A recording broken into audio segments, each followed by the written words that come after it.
to capture a ghost. Long ago and far away in Bengal, India, there lived a barber and his wife, though they did not live very happily. You see, they argued a lot about a very common issue: not enough money. In fact, the barber's wife said she was often hungry because there was not enough money for food.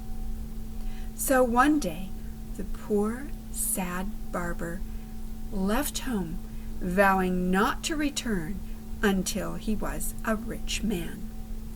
He took with him a bag filled with the tools of his trade, including shears, a razor, and a small mirror. The barber went from village to village, cutting hair and trimming beards, and at the end of the day, he did have a few coins in his pocket, but he was not a rich man. So that night, he went into the nearby woods to spend the night. He selected a tree and laying down, he tried to fall asleep. But he was too worried about his lot in life. And so he was wide awake. Now, it just so happened that this was a haunted tree. Yes, a ghost lived in this very tree. And when the ghost looked down and saw the man, the ghost thought, "Ha! I'm going to scare him half to death." The ghost came down and rose up to his full height and stretched out his unbelievably long arms and opened his huge gaping mouth, and out came a very eerie sound, something like, "Ooh." Well, when the barber looked up and saw the ghost, he was truly afraid. But he had the presence of mind to come up with a plan, and the barber said to the ghost, "Oh, I am so happy to see you tonight. You see, I collect ghosts."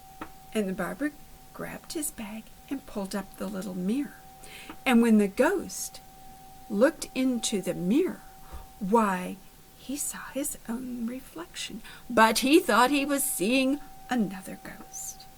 And the ghost immediately started pleading with the barber not to capture him.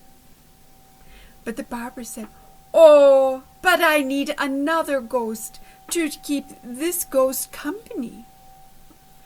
Well, the ghost promised the barber anything he would ask for. But the barber said, "Oh, I do not think you can trust a ghost. They say one thing, but they do another." And finally, the ghost convinced the barber. And the barber said, "Well, I will let you go if tonight you will bring me 1,000 gold coins, and by tomorrow night build a room onto my house and fill it to the brim with food."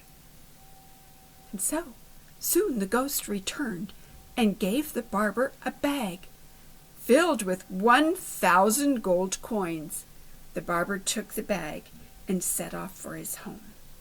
Well, it took him all night to get there because it was a very heavy bag.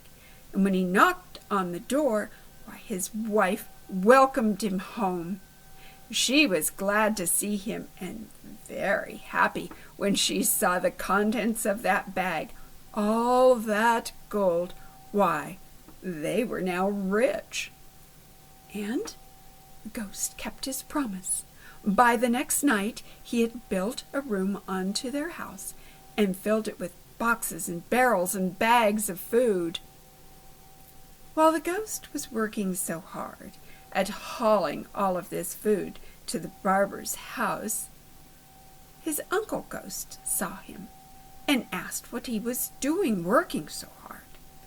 The ghost told the uncle ghost all about the barber, and the uncle ghost said, "Oh, you have been tricked." But the ghost said, "Oh, no, Come with me, I'll show you." So the ghosts went to the barber's house. Now, the barber knew the ghosts were there because he felt a cold breeze blowing through the room. Apparently, that's how you know a ghost is about. The barber grabbed the little mirror and held it up to the window just as the uncle ghost peered through. And when the uncle ghost saw his own ghostly reflection, he made the very same deal with the barber.